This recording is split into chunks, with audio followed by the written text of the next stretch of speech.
Hey yo, what is going on guys? My name is Nick, and if you're new here, welcome to the channel. In today's video, I'm going to be talking about why I'm going to be taking advantage of the current opportunity in the market to buy bank stocks that are on sale, and why I'm going to be buying them in a declining interest rate environment. But before we get into the video, is this not the perfect mug for this video? I thought it was so suitable. If you can't see that, it's the Scotiabank mug.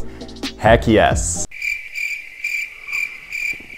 But anyways, as we all know, the banking sector in general benefits quite substantially from rising interest rates, which is actually contrary to most companies that actually benefit from falling interest rates. And that is because with rising interest rates, the banks are able to profit a lot more because their net interest margins are actually rising slowly over time. However, in today's current economic environment, we've reached the peak of the bull market and we've begun to enter what potentially could be the start of the 2020 recession for obvious reasons that I won't mention. And because of that, the Federal Reserve, which controls all of the money throughout the United States, is actually freaking out because the economy could be collapsing right under his watch. So as a result, the Fed recently made an emergency interest rate cut of 0.5%, and keep in mind that the last emergency rate cut was actually in the 2008 financial crisis. Furthermore, it's been predicted by most investors and economists that the Fed will continue cutting rates into the near future, provided that the negative sentiment remains in the economy and that things continue going downhill. And so it's quite obvious that this is bad news for banking companies out there, which are known to thrive in higher interest rate environments.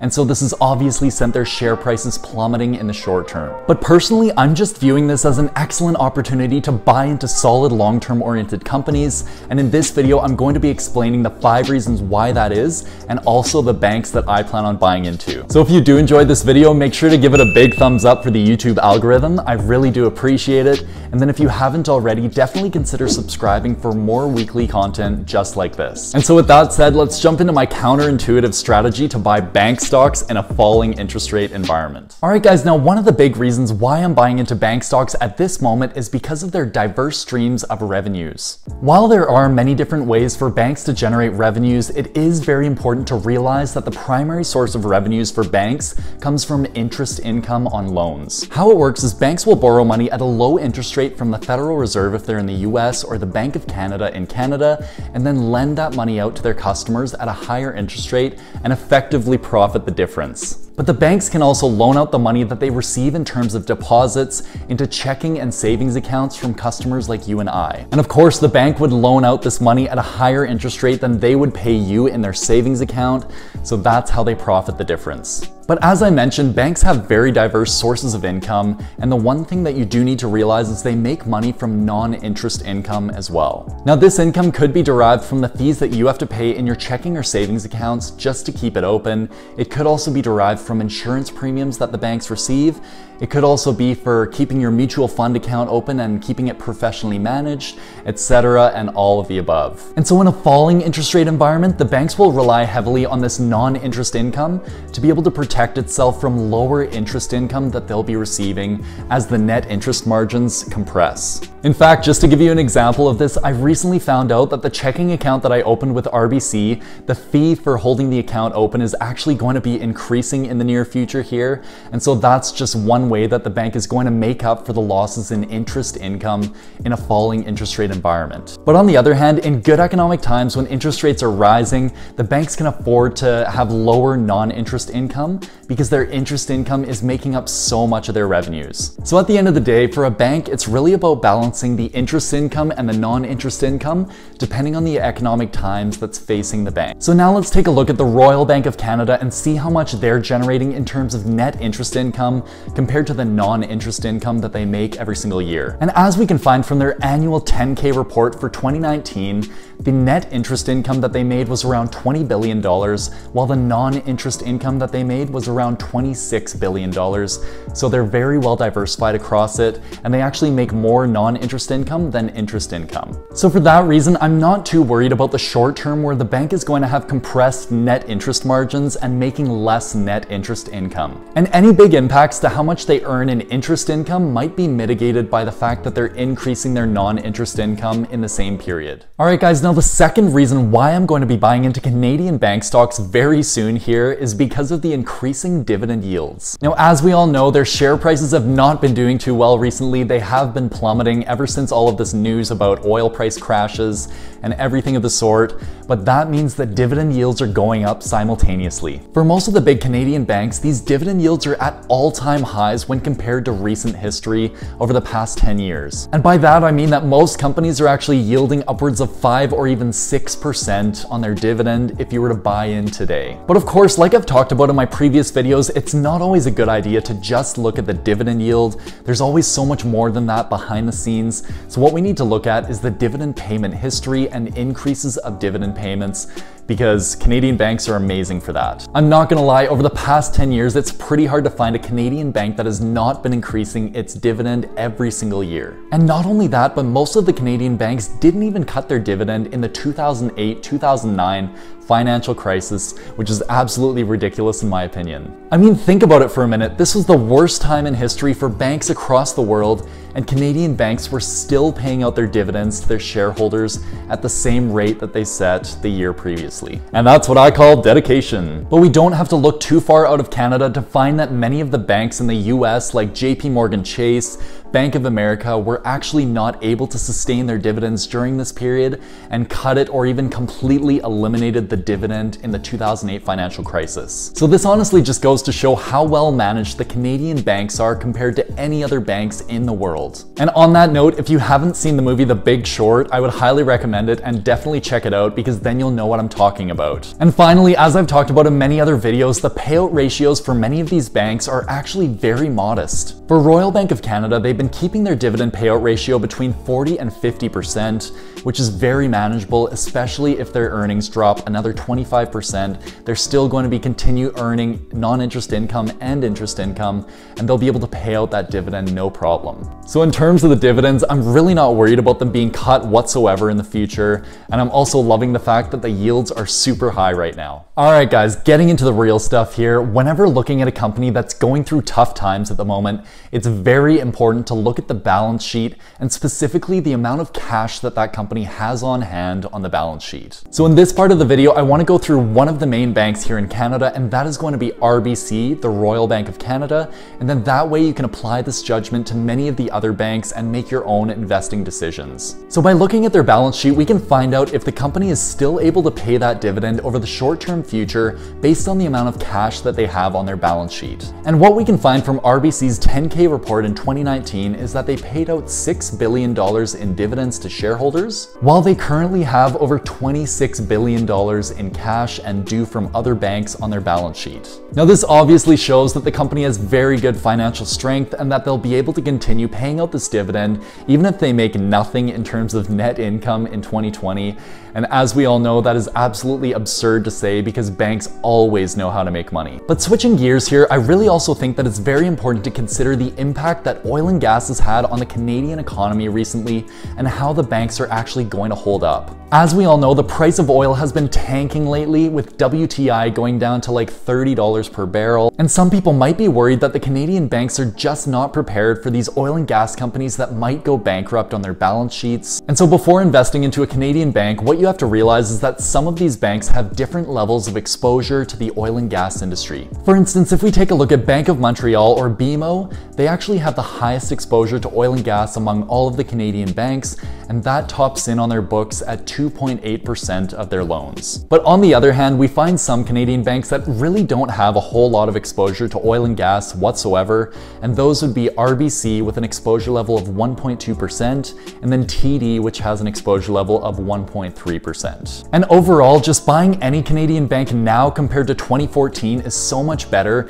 because the exposure levels back then actually ranged between 5 and 10%. So obviously they have trimmed their positions in having oil and gas loans on their balance sheet, and that is a good thing for the sector overall. But despite the low oil and gas exposure on banks' balance sheets in today's economy, they've still prepared for a bad scenario, and this is how. Banks are able to prepare for times exactly like we're seeing right now by adding provisions for loan losses on their balance sheets. And this is an amount of money on their balance sheets to be able to cover the debt that these oil and gas companies would otherwise not be able to pay if they went insolvent and bankrupt. I actually found this article online talking talking about the worst case scenario that RBC, the Royal Bank of Canada, prepared for in terms of oil and gas, and they stated that they have provisions for credit losses at a WTI oil price of $25 per barrel over the next 12 months in terms of their worst case scenario. And based on what I've read, people really don't seem that concerned about the oil price drop affecting these big banks over here in Canada too much,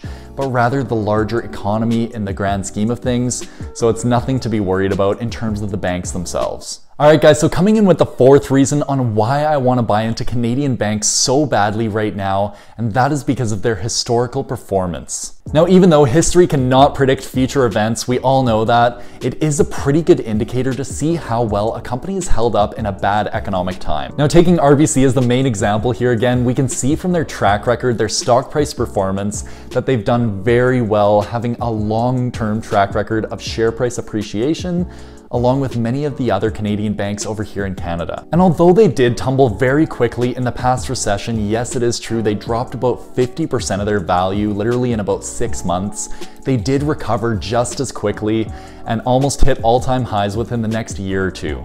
And to me, this just shows the resilience of the business models and that they can handle anything coming their way, especially considering that that was the financial crisis. Now, if we also compare RBC's stock price performance to how interest rates have been performing over the past 25 years, they've actually been able to increase their revenues and increase their share price over that period despite falling interest rates. I mean, just look at back in 1996, basically when I was born, interest rates were sitting at around 6%, and before that, 8%. And early in 2020, interest rates were less than 2%, yet RBC has been able to increase their share price over 1,000% in that period. And you may be wondering, well, how is that even possible? Because their net interest margins have been compressing over that period. And I personally believe that it's because real estate values have been increasing so much over that same period, and there's been so many more people getting new loans, which has just added to RBC's revenues. So given all of this, based on their past performance, I believe that the Canadian banks will continue doing very well into the near future, and I'll explain why right here. Alright, now the fifth reason why I want to be buying into Canadian bank stocks, and honestly the reason why you might want to buy into any stock, is because of what the future holds for that company. Now guys, I personally believe that the current economic time is nothing like that of the financial crisis, and if the banks were able to make it through the financial crisis without too much difficulty, they are definitely going to make it through whatever we're experiencing now. Of course, the stock price of many of these large Canadian banks are taking hits at the moment, but they will likely recover quickly following the downturn event. And that is because these banks have resilient business models, they continue paying their dividends, they have a lot of cash on the balance sheet, so there's no reason why they would go insolvent or stop making a lot of revenues really. And looking into the near future, at least for RBC, I see that the dividends are going to be continuing to be paid at least the same level, if not increased every single year. I can't see a cut happening, so that's obviously going to be a good sign. And in terms of the interest rates being so low at the moment, I personally believe that this is going to stimulate the economy and more people are actually going to go out and buy homes because interest is so cheap. And obviously the more people that buy homes is going to increase the amount of revenue that the bank makes, even though their net interest margins have been compressing. And then as we get into better economic times, once again, of course the interest rates will probably start rising over time.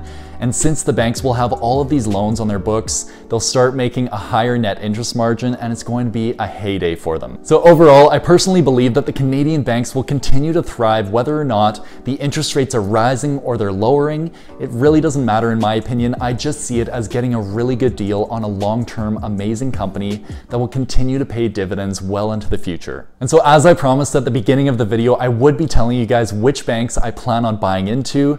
And obviously, as I've alluded to throughout this video, I do want to buy more of RBC, the Royal Bank of Canada. They are the industry leader, they're the biggest ones, and they also have the lowest exposure to oil and gas, which makes me very happy as an investor. I also think that they have a really sustainable growth of their dividend, it's not growing too quickly, and that they've been managing their payout ratio very well to stay between 40 and 50%, so that would be my #1 favorite. But one of my other favorites is of course Scotiabank. As you can tell from this mug, I do have a big position in them already, but they have crashed quite a lot, so I would love to build up that position even further and sip some more dividends. But for those of my viewers in the US, you might be more interested in TD or the Toronto Dominion Bank, and that is because they have the highest exposure to the US companies. and they've definitely seen a lot of growth over recent years, so that's a good thing for them. But overall, I think buying into any of the top 5 banks here in Canada will do you pretty well in the future, and those banks are the Royal Bank of Canada, TD, the Bank of Nova Scotia, CIBC, and Bank of Montreal. And thank you guys so much for watching the video. I really do appreciate it. This is one of my very favorite topics to talk about. I love Canadian banks, as you guys know, for those dividends and that appreciation. So let me know down below if you do own any Canadian banks and if you plan on buying any more. So if you did enjoy this video, make sure to smash the like button for the YouTube algorithm. And then if you haven't already, definitely consider subscribing for more weekly videos on personal finance, business, and investing in the near future. And with that said, I will see you guys in the next one.